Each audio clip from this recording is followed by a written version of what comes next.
Welcome to Land Review Live. Today, we're looking at 161 acres in Nebraska for $1.5 million, and we have 30 minutes on the clock to decide whether it's a good buy or not. So, Erica, let's get into it. Let's look at photos. Photos. So this Agricultural? it looks like farmland. So Farmland. what are some things we know we need to look out for with farmland? How much money it makes? No. Soil.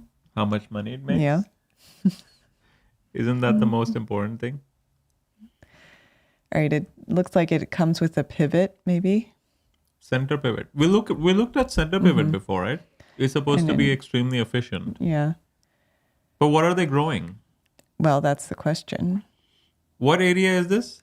This is Nebraska. No, I know, but what area in Nebraska? Nebraska is huge, Erica. Yeah. It's like saying this is the United States. Can you tell me while I ask? We can look at the photos while Juniper is looking at what's happening in this area. So it's Alma, Nebraska. Juniper, tell us about Alma, Nebraska, and what kind of farming goes on there.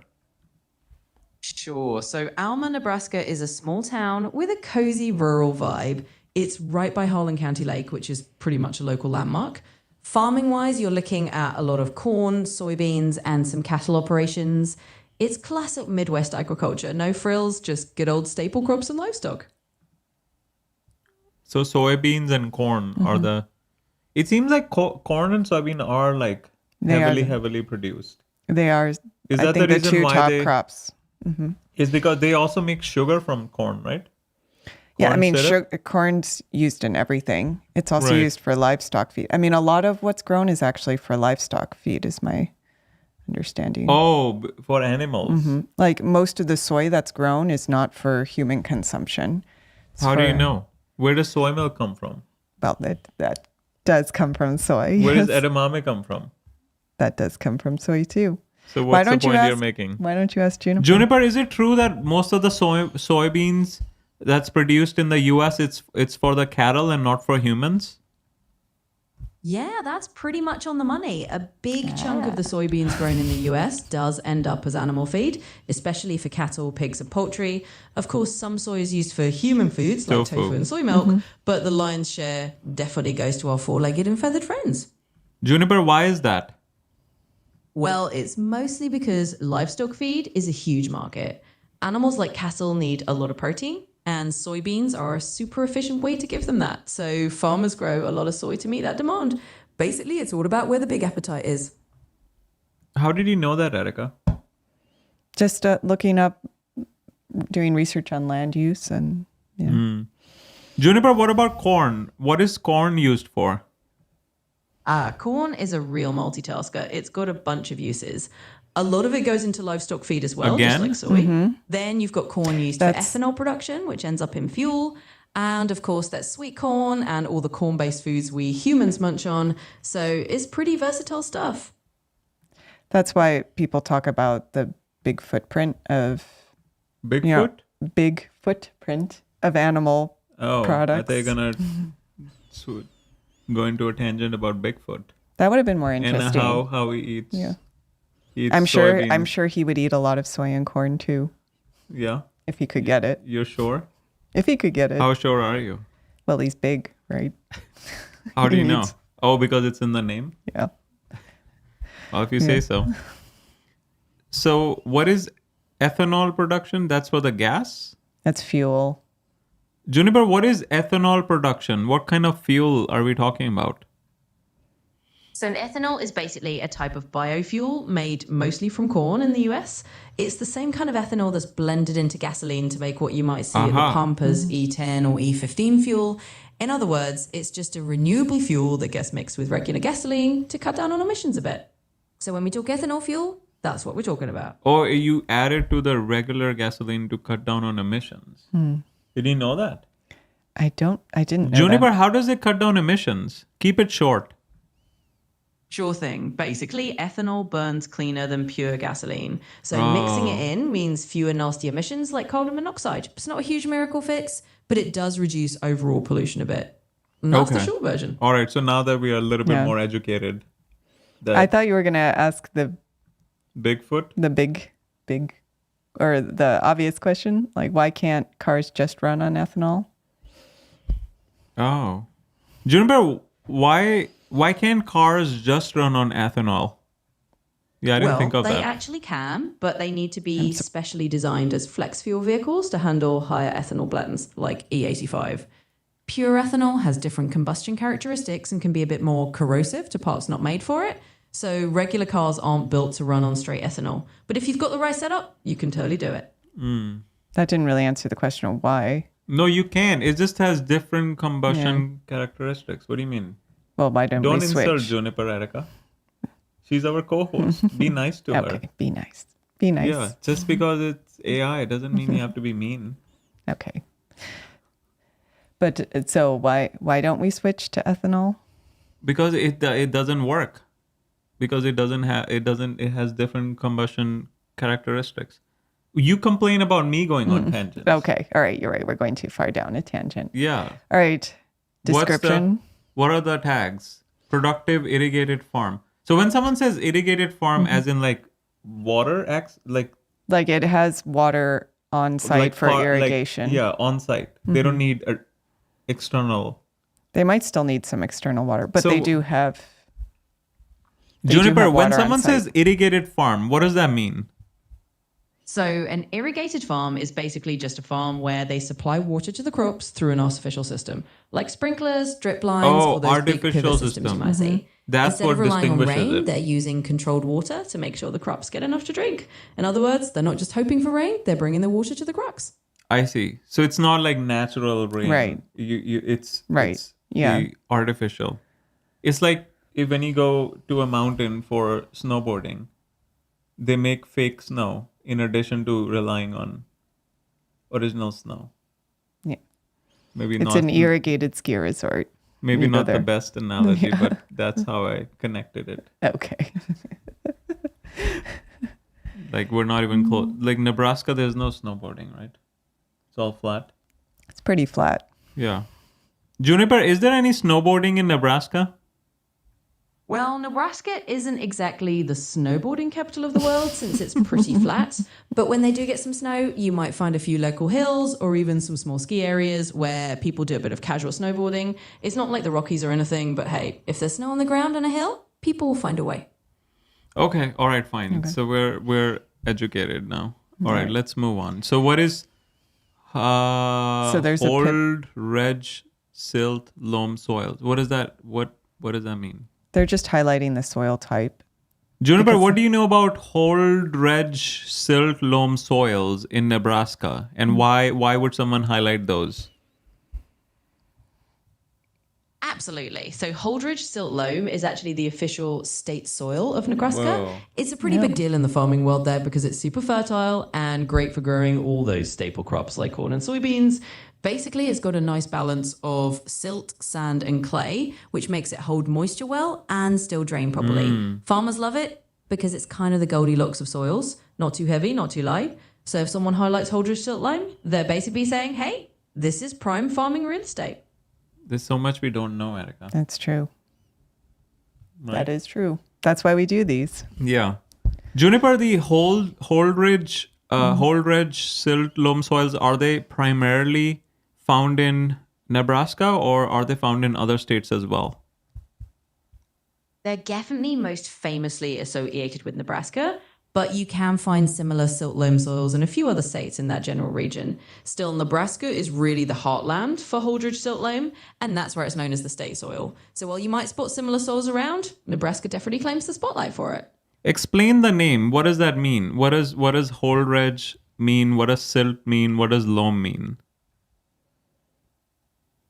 Absolutely. Let's break it down. So the name Holdridge actually comes from a town in Nebraska. Basically, they named the soil after the area where it was first identified. Oh. Now, silt is just one of the particle sizes in soil, finer than sand, but coarser than clay, and it helps make the soil nice and fertile.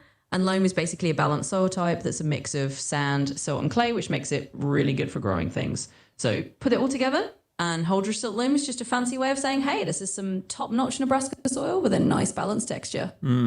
Interesting. All right. I'm guessing someone from Nebraska watching this is like, well, what do you mean you didn't know this? Yeah. You city folks. Yes. What's the insulting word? From City people? slicker. City slicker? Mm-hmm. And what's the opposite? How do you respond to country bumpkin? Yeah. Hmm? Yeah. Okay. I'm guessing. Are you getting your slang in? Yeah, I'm getting my slang in. All right. If someone insults, I want to be ready. Okay. Okay. All right. So not only does it have good soils, it comes with a pivot, powered by a tenant-owned diesel power unit. Wait, so hold on. Tenant So owned. 50. Oh, no, wait. So it says 50% whole red sill loam soils with additional. Oh, they're like different soils. Yeah. And then 8 tower. What is 8 tower? There are 8 towers For what? for the pivot Why do you need 8 towers? Why don't you just use one? because it's big. Just have one big one. Well, how would it span? Oh, because the physics come into play. Yes. Juniper, for a center pivot, how many are more towers the better? So with center pivots, it's kind of a balancing act. More towers do let you cover a bigger field. So if you've got a huge area to irrigate, more towers are definitely helpful. But on the flip side, more towers also mean more complexity and potentially more maintenance. So it's not just about piling on towers endlessly. It's more about matching the number of Show towers me, to the where's field the size tower? and Oh, what you that actually one, need. right? In This? other words, more towers can be better, but only up to the point where it makes sense for your farm. So essentially, the tower helps support in between, right? It's like a train, Yeah. right? Okay. We're learning so much. And we are. Being the city slickers that we are. Yeah.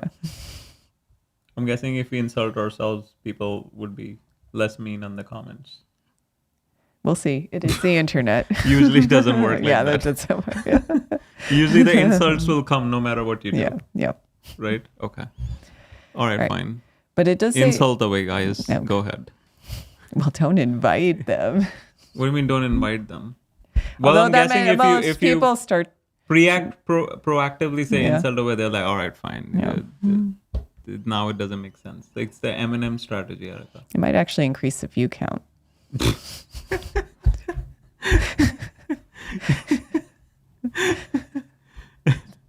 I was thinking about the 8 Mile strategy from Eminem. Oh, yeah.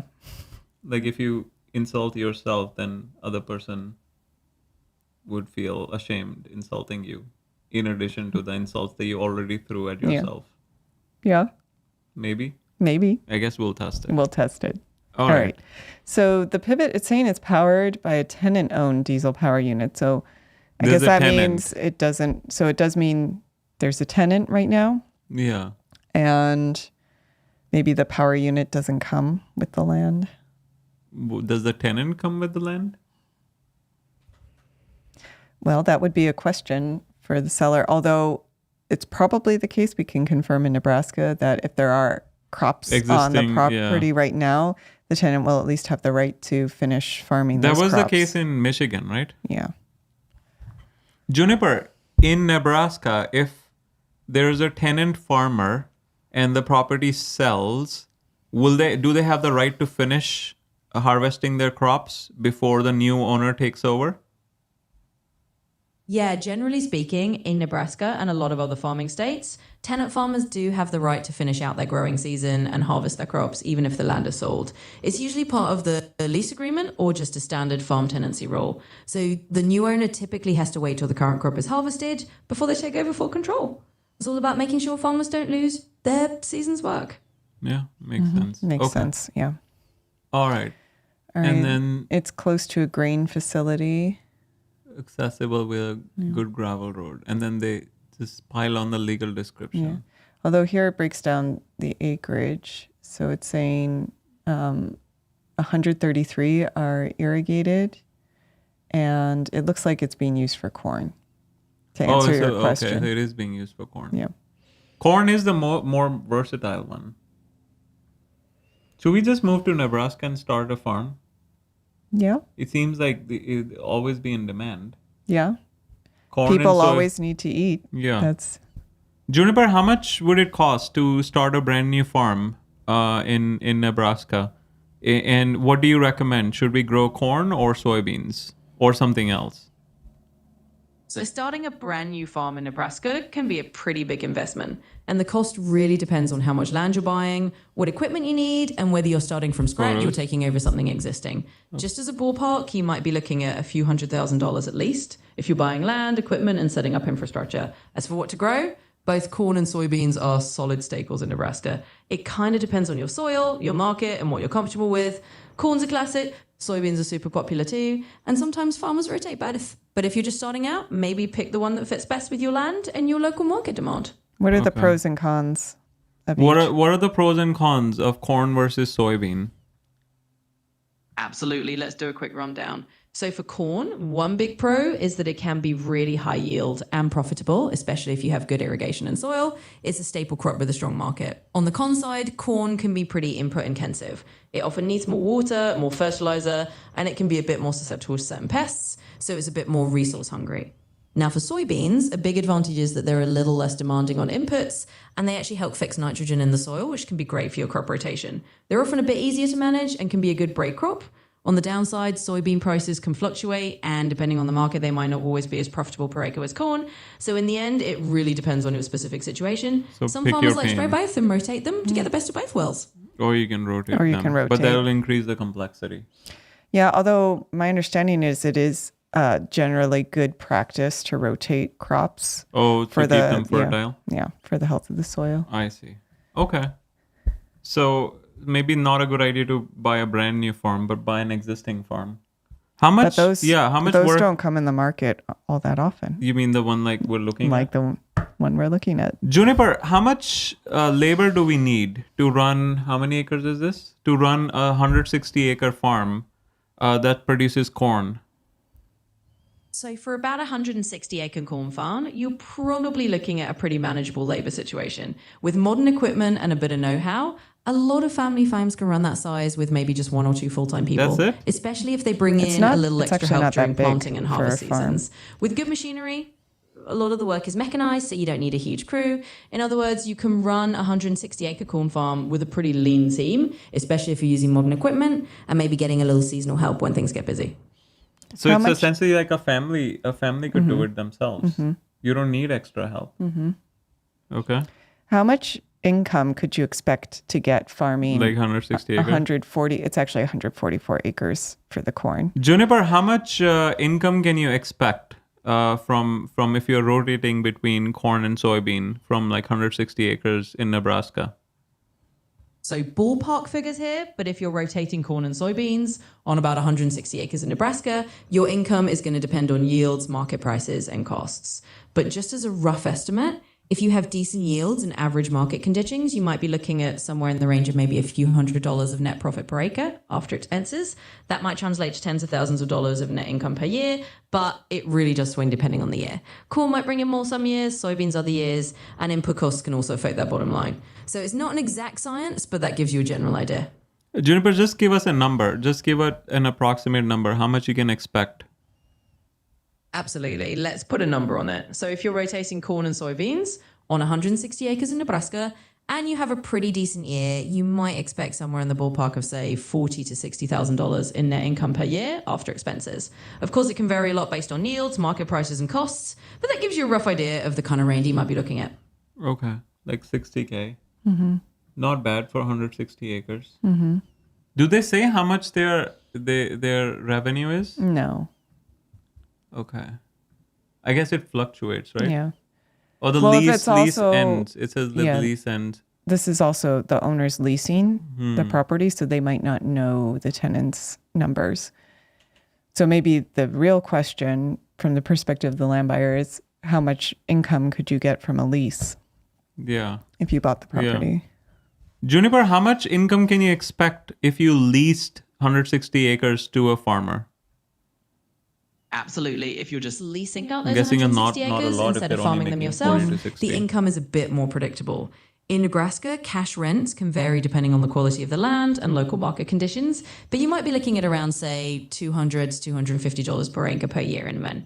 That would put you somewhere roughly in the range of $32,000 to $40,000 a year rental income. Of course, that's a ballpark, and it depends on the specifics of the land and local demand, but that gives you a general idea what you might expect. Wait, how can you ask for 30K if they're already making 40 to 60? That was the projected profit. What? The net income is 40K. After Right. all expenses. So Right. that would be including, Also, this will be an expense. Also, yeah. it's accounted for. yeah. Okay. All right. So you make 30K, they make 40 to 60K. Okay. So yeah, maybe we should just lease it out then. Then you don't have to do anything, right? Do you? Yeah, that's a question. Juniper, if you're leasing it out to a farmer, do you have any obligations to the farmer, or they just own the land and let them do their thing? Yeah, so if you're leasing out the land to a farmer, you do have a few basic obligations, but it's usually pretty straightforward. Typically, you're responsible for making sure the land is in a condition that they can farm it, and you both agree on things like who handles repairs or upkeep on certain structures, if there are any. But for the most part, the farmer just runs the farming operations themselves, and you're kind of a landlord. So it's not a hands-off situation entirely, but it's definitely lower maintenance than farming it yourself. So lower maintenance than running a land investing business. Lower maintenance than buying rental properties. Buying So, rental properties, yeah. Okay. Although someone could argue you can hire a property manager. Yeah. Okay. All right, fine. So 57 days on Zillow, 49 views, 1 save. Okay, let's go down. So there is a water allocation of 45 inches for a 5-year period. Water allocation from who? These are water rights for From the underground? irrigation, Underground. probably. Where else will the water Yeah. come from? Right? So it's like Juniper, what does this mean on a Nebraska listing? There is a water allocation of 45 inches for a 5-year period. Oh yeah, here's the well. This is underground. It was drilled So in what 19... that means is basically you have a total water allowance of 45 inches of irrigation over a 5-year period. In other words, you can use that water however you want within those 5 years, but once you hit that 45-inch total, you're out of allocated water until the next period begins. It's just a way of managing water resources so that everyone doesn't overuse the supply. So you've got to plan out your irrigation a bit How do they strategically measure it? over those 5 years. I guess they have water meters. Yeah. Okay. But it looks like there's still a lot. A lot this left. is it's going through 2027, and they only used like 41 inch. They have 41 inches remaining, more or less. Yeah. I mean, they don't want to overuse Yeah. it if they don't need it, right? Right. Okay.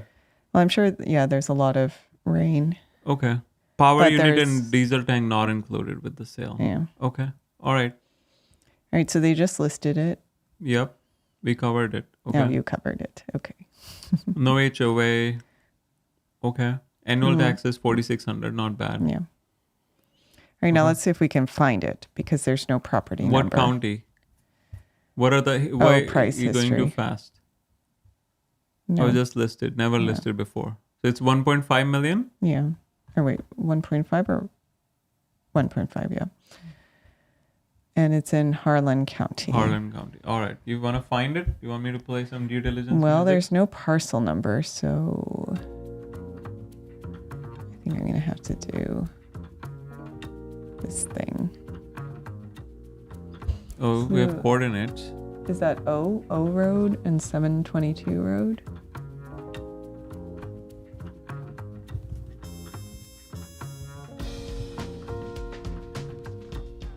Well, you can add the town as well. It'll make it easier. Nebraska. That didn't pull up anything. Well, you have to say Nebraska. How would it know? Just find a landscape nearby. Satellite. Oh, Ragan. Ragan, Nebraska. There you go.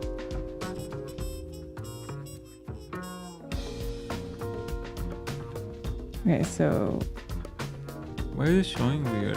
yeah, it's showing weird. So So I think it is. Reload the page. It says reload. If you haven't, just refresh it. Yeah. Okay. All right. O and. Yeah, so just, where is it? So yeah, just get the GPS coordinates. So O and so it's.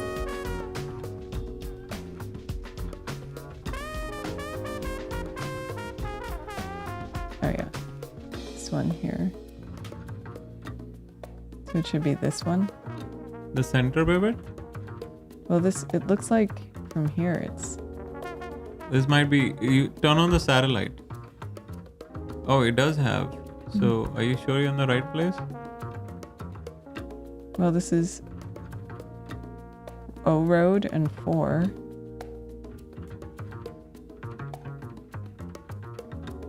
Okay, switch to lot lines there as well. Switch to map view there as well. On the, yeah. Oh wait, maybe it's not 4. It's Yeah, that didn't look right. wait, where's 7? Oh, down here. It's this one. Yeah, so now switch to satellite. Yeah, Yeah, that's there the we right go. one.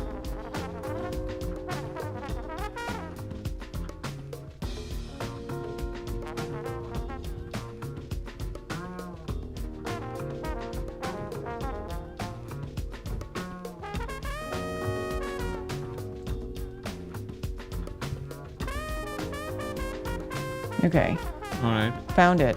Okay. Wait, but it's saying. Yeah, there we go. 163 acre. Yeah, Yeah. that's the right one. There we go. Right at the music end. Okay.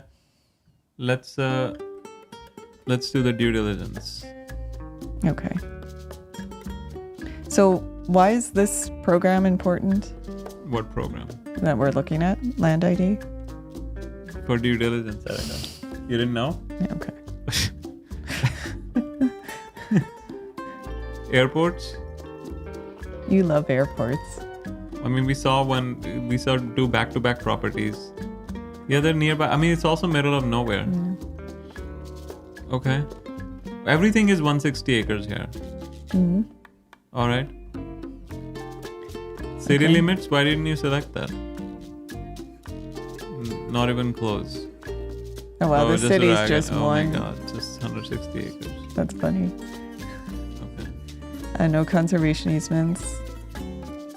There are some contour lines, but I don't think remains. you're in a position to be attacking anything in Nebraska, considering you're a city bumpkin. Yeah, no. No, A city slick- bunk.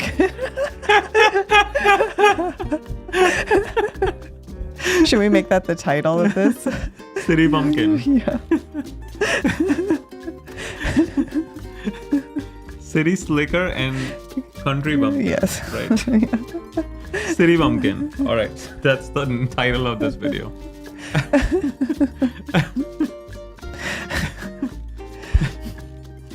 Okay. No special hazard flood zone. Well, what's the stream? What's the floodplain? It's a stream. Okay. Is that how they're getting their water? I think The the water water is is coming from underground. the well, yeah. Is the stream helping or no? Probably. There are no animals on the farm, right? No, it looks like it's just the pivot for What crops. about in the corners? It fits some animals. It's 160 acres. Yeah. Okay. All right. Yeah. Let's keep moving. We're like 1 minute. We did find out that you can have animals with pivots. So Yeah. Before. Yeah. yes. No railroads. Soil. Okay. Well, we already know the soil. We already know the soil. I mean, you don't want to confirm it? Yeah. Well, we can pull up the soil report. I think there's Yeah. the stream. Yeah. Let's do the soil, Erica, where time Yeah. is not on our side. Oh yeah, we have 50 seconds left. Stop being a city pumpkin. All right. Oh, there's some This- areas up to 30% slope. It doesn't look right based on the photos, but It says up to. yeah. Could be 11. Yeah. Okay. All right, so here's the It does says, classic soil. Yeah. But that one doesn't have a slope. Yeah, that's over here. Yeah. Okay. All right. Yeah, should we do comps? All right. So what's the price per acre? Hold on. Juniper, what's the price per acre? 161 acres for 1.5 million. Just give us the answer. Absolutely. Let's do the math. If you've got 161 acres for 1.5 million, you're looking at roughly about $9,320 per acre, give or take a little rounding. So that's your price per acre. That's Alma, Nebraska. Yeah. Juniper, what are the comps for properties around 160 acres in Alma, Nebraska? Price per acre. Is that the only? No, there's a different one. Yeah, there's No comps. Farmland doesn't come up for sale all that Oh, this is often. also non-disclosure. So, based on recent data, No. the average price per acre for irrigated farmland around Alma, Nebraska is generally in the ballpark of about $8,700 to maybe $9,300 per acre, depending on the quality of the land and the irrigation setup. The listing you mentioned at around 9,300 an acre is a bit on the higher side, but still pretty reasonable if the land is top quality and fully irrigated. So in short, it seems like that price is within a reasonable range for that area. Okay. So we do see this one, which is a higher price. Okay. What's the price per acre? Let's do it. Can you show me the price? Juniper, what's price per acre? 161 acres for 1.79 million. Should be around there, let's do right? that math. If you It's have more. 161 acres for Little bit more. $1.79 million, you just divide Wait, where's the $1.79 million by 161 acres. That comes up to roughly about $11,120 per acre, give or take a little rounding. So it's a little bit that's your lower. price per acre on that one. 93. Okay. I mean, so it's within the range. It's Yeah, not like here's crazy another. price. Yeah, it's a little bit more. Erica, I think we Okay. get it. All right. Okay, let's do the land score. What's the nearest city? Did we look at the street view? We didn't check the street view. We didn't. Drop the guy. There Oh, is there's no street view. What about nearby? What city is nearby apart from that Ragan city? You want to drop the guy in Ragan city to see how it looks? Just a tiny city. Yeah. Okay. What's the nearest big city? Juniper, what's the nearest big city to Alma, Nebraska? That would be Lincoln, Nebraska. It's the state capital and the closest larger city to Alma. It's about a couple of hours drive away. So if you're looking for the nearest big Okay. urban All right, area, fine. We can do Lincoln land is your best score. bet. All right, land score.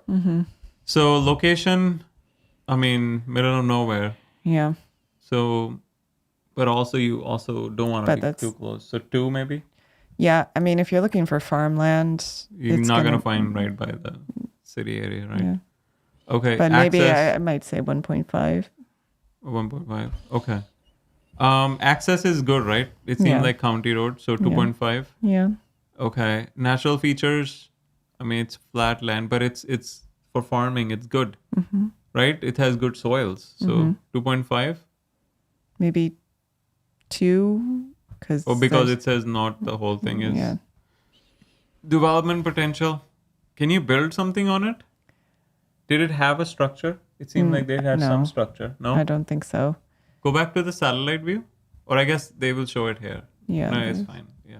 Yeah. I don't think there's a structure on it. No structure. Can you build something on the corner? Like a little tiny house? You just live Yeah. there? I would assume so. That we didn't see anything that would indicate you wouldn't be able to build on it.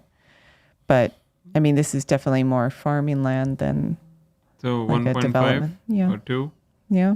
1 point. It does have utilities. And we didn't even look. It does have water. Well, it has a well for irrigation. Yeah. Can you use the same well for drinking water? Or you'll have to test it. Yeah, I think you would need Okay, a so maybe separate. so 1.5 then. Yeah. All right, so what's the land score? Land score. 7.5 out of 10. Not Yeah, bad. Yeah. So I mean, we learned a lot. We learned a lot. Farmland It's property. a solid farmland. Right. So why is the soy milk so expensive? Soy milk is cheap. It is cheap. Yeah. So what were you saying was expensive? The Oh. plant milk that you were getting. Yeah. What was that? What is that made out of? pea protein. Pea protein? Yeah. So can you grow pea? You can grow peas. I don't know. Actually, I don't know where would be the best place in the U.S. to grow them. Juniper, where is the best place to grow peas in the U.S.? Not the green peas. So one of the best places to Which grow peas peas? in the US is actually the Pacific Northwest, particularly in states like Washington and Oregon. The cooler, mild climate there is What pretty kind of ideal peas for is peas it? because they like Or cooler you can just growing add, what are you conditions. doing? You can also have good luck growing them in places like the upper Midwest or parts of the Northeast in the spring and Yellow fall. split. Yellow split Basically pea. anywhere with a nice cool growing season and not too much intense heat is going to be a good spot for peas. Juniper, what's the best place to grow yellow split peas in the United States? So yellow split peas do really well in the northern Great Plains. States like North Dakota and Montana are actually top producers. They have the kind of climate that yellow split peas love, cooler temps and not too humid. So if you're looking for the best place to grow them, that northern tier of the US, especially in those plain states, is kind of the sweet spot. Is it profitable, more profitable than soybeans or corn? Well, it can be profitable, but it really depends on the market and the year. Yellow split peas can sometimes fetch a good price, especially if there's strong demand for them in food production or for export. But in general, corn and soybeans tend to have larger, more established markets and more predictable profitability in a lot of areas. So while yellow split peas can definitely Are be there other profitable, countries as they well might not that focus on consistently beat out growing corn or corn and soybeans in soybeans terms of overall primarily? returns. Oh, It's I kind of a niche imagine market, China's a so big it can pay off, but it's producer. a bit more variable. Brazil for soy. Juniper, what are the top 5 countries that are heavy on producing soybean and corn, just like the US? Absolutely. So aside from the US, Maybe we some can of show the that other big players property in photo. soybean and corn production are Brazil and Argentina. They're huge in both crops. China also grows a lot of soybeans, though they import quite a bit as well. India is another notable producer, especially for soybeans. And then you've got Ukraine, which is a significant corn producer as well. So those are some of the top countries that are big on soybeans and corn alongside the US. So what do smaller countries do? They just import? Okay. All right, fine. Let's move on, Erica. We All right. are out of time. All right. Let's move on to the next segment. What's the next segment? Okay, so we actually weren't affiliated with that property. We were just looking at it for educational purposes. And Criticism purposes, land critics. That's what we are. but we also did learn a lot from that property. Yeah, just because Yeah. we're land critics doesn't mean we're knowledgeable land critics.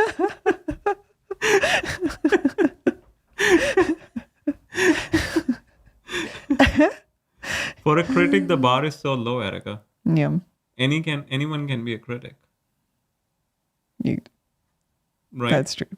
Yeah. Everyone is a critic, they say. Everyone is a critic, They right? say. So that's why I'm calling ourselves land critics, because then people can be like, well, get off your high horse. What do you mean? Anyone can be a critic. There's no standard. Okay. I mean, we are, after all, city bumpkins. City pumpkins. All right, right. let's keep moving. Okay. So City We should- Bumpkins is the title, right? Yeah. We decided on that. City Bumpkins. We should review more ag land. That's interesting. You can learn. Yeah. There's a lot to learn, I think, on that side. By of the time we things. review our 100th, Mm-hmm. we would maybe no longer be City Bumpkins. What would we'd just be city slickers again? No, we'll be land critics again, No. right? All right. I think we should make land criticism great again. Okay.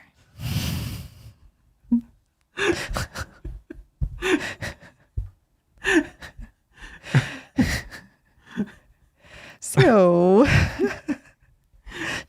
we weren't affiliated with that property, but we do sell land. Unfortunately, not farmland yet. No. But Yeah, we- we're too poor. Yeah. Can't afford it. But we do specialize in affordable land, usually more like rural residential land, so land for home sites, mobile homes, or recreational land. And you can find all of our properties at land.gokept.com. Land.gokept.com. We're actually not agents either, so that does mean all the properties we sell are properties our company owns, and we do offer owner financing on almost all of them. So you can check them out at land.gokept.com. We do also have a free land giveaway promotion going on to get the word out about our company. So we are giving away a free property on January 1st. It really will be for free. And you can find all the details on our YouTube homepage. Just search Gokche Capital and then go down to the free land giveaway promotion video. It's only 2 minutes, tells you everything about it and how to participate. So that brings us to the land buying tip of the day. But first, do you want to show the CTA URLs, what they are, so people can... So again, you can find, if you're in the market for land, you can find Full all screen? You can find, why? For land.gocap.com. Okay. So yeah, you can find all of our properties at land.gocap.com. And there's actually a whole interactive map here that shows you where all our properties are. And if you want to talk about any of our properties or go over owner financing or what might work best for you, you can book a call. There's some exclusive offers too, but you can book a call at book.gocap.com. And other than that, we are live every day at 5 p.m. doing free property reviews. So if you have a property you would like us to take a look at, join any day at 5 p.m. Eastern and leave your property in the chat. Otherwise, just join us to look at interesting properties and learn a little bit about land. Yeah. Yeah. Like live, while we are also learning. Yeah, well, we're learning. Because that's one of the big reasons why we do this. Right. Is to learn ourselves. Right. Also to become notable land critics. Yeah. Right? Right. Okay. All right. So the land buying tip of the day. Mm-hmm. All right. Juniper, it's your time to shine. So give us a land buying tip of the day. Like if you're buying agricultural land, that's like 160 acres in Nebraska. Like what are the top things you'll look at before buying? Absolutely, let's do it. So if you're grabbing 160 acres of ag land in Nebraska, here's your land buying tip of the day. First, check the soil quality. Something like that holds your silt loam is gold, so know what you're working with. Second, verify water rights and irrigation allocations because water is everything. Third, look into zoning and land use regulations so you know what you can and can't do. And finally, consider access to infrastructure, roads, utilities, all that good stuff. Basically, know your soil, know your water, know your zoning, and know your access, and you'll be set up for a pretty smooth land purchase. How can you test soils? How can you test soils? Mm-hmm. Okay. Yeah. How can you test soils, Juniper? Absolutely. So to test soils, you basically take a soil sample and send it off to a lab. You can usually get a soil testing kit from your local extension office or farm supply store. Then you just dig up a few samples from different parts of the field, mix them together and send it in.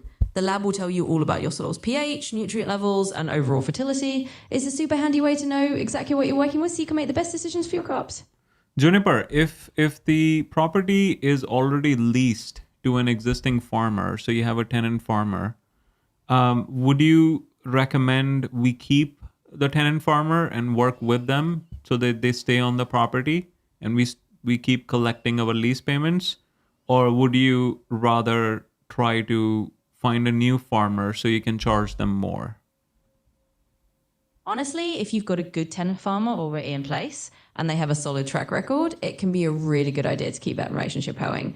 A stable, reliable tenant means steady lease payments and less hassle for you. Plus, they already know the land. You can always negotiate a fair rate if the market changes, but building a good long-term relationship can be more valuable than trying to squeeze out a little extra money with a new tenant. So if the current farmer's doing a good job, I'd say it's definitely worth considering keeping them on board. That's good advice. Yeah, it is good advice. Anything else you wanted to ask, Juniper? And if you're looking for ag land, how important is it, in particular if you're looking at corn and soybean production, to be close to like a grain facility or processing plant? Yeah, it's actually pretty important. Being close to a grain elevator or a processing facility can save you a lot of money and hassle on transportation. The closer you are, the less you have to spend on hauling your crops, which can make a nice difference to your bottom line. Plus, it just makes life easier when you're moving your harvest. So if you're focusing on corn and soybeans, having that infrastructure nearby is definitely a big plus. Are the pivots usually run by diesel or gasoline, or are there like electric or solar powered pivots as well? Yeah, so most center pivots are actually electric these days. They typically run on electric motors and they can be pretty efficient. In some cases, you might still find older systems that run on diesel or even propane, but electric is the norm now.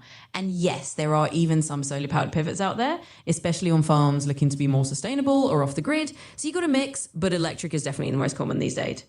How much would you expect to pay if you wanted to upgrade from a gas-powered pivot?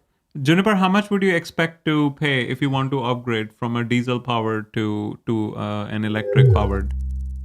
I'm sorry, but you've hit the daily limit for advanced. Erica, we went too far. Yeah. Juniper, how much can you expect to pay if you are upgrading from a gas powered center pivot or a diesel powered center pivot to an electric powered? The cost of upgrading from a gas or diesel powered center pivot to an electric one can vary quite a bit.